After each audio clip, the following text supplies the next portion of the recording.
Good morning children. Open your history textbooks. Okay, so we are going to study lesson number 1. Chapter name is Sources of History. That is lesson number 1 and page number 1.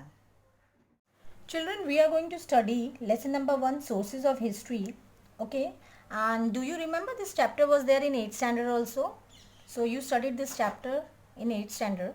Now same thing is there in 9th standard, but little bit changes are there. Okay, so what are the changes we are going to see in this chapter? Till now we have studied the history of ancient, medieval and modern India. This year we have to study the history of India in the post-independence era. Sources of modern history are different from those of ancient and medieval history. So we can study history with the help of various sources like written sources, material sources, oral sources and sources in the audiovisual medium.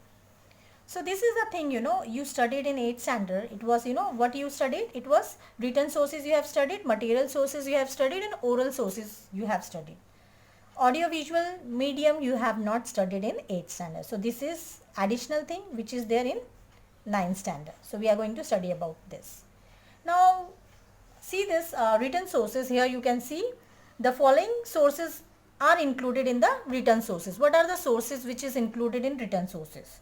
So that is newspaper, periodicals, diaries, reference books, correspondence, encyclopedias, postage stamps, government gazettees and documents in the archives. Now children, what is archives? Do you know what is archives? Okay, I will tell you. The place where historical documents are preserved is called archives. Okay, and the main office of the National Archives of India is at New Delhi. It is the largest among the archives in Asia. Let us talk about newspapers.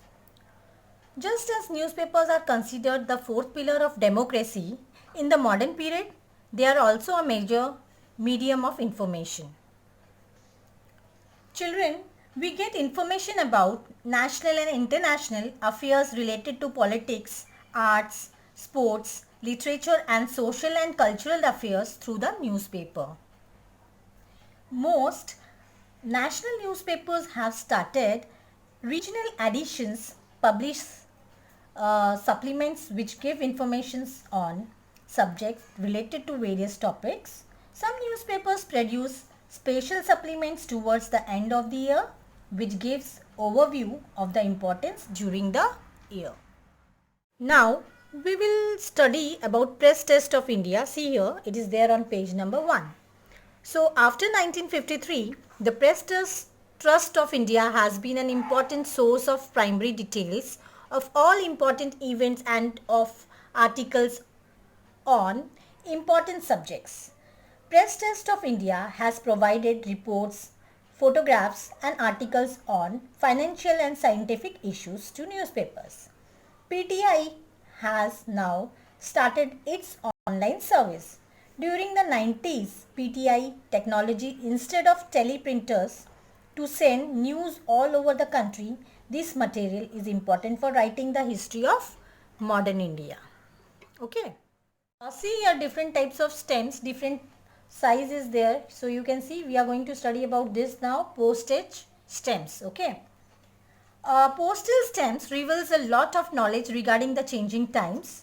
Several changes in the size, subjects and color schemes have taken place in postage stamps in post-independence period.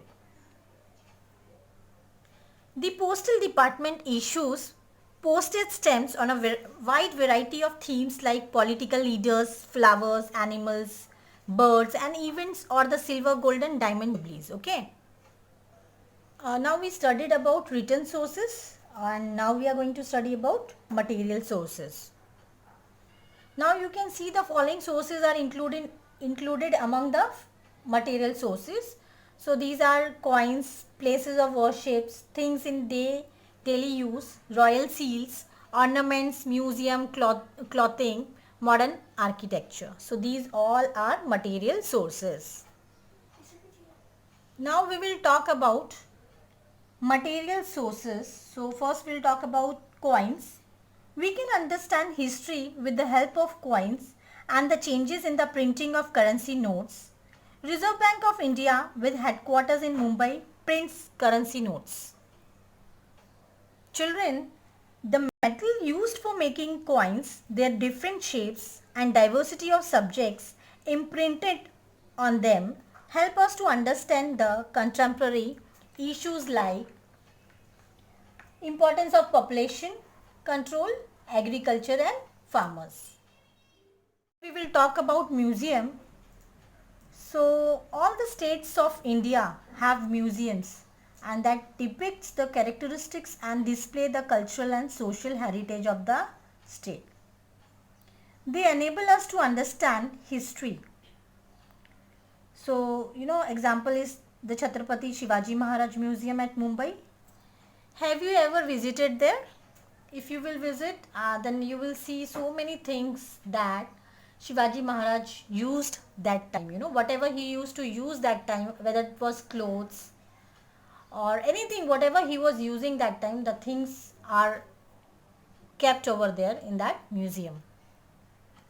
Now children, apart from the government museums, some private collectors also set up their own museums. So they are based on distinctive subjects like coins. There you will find means different types of coins over there from different countries, notes, lamps and crackers in different shapes, cricket equipments and etc.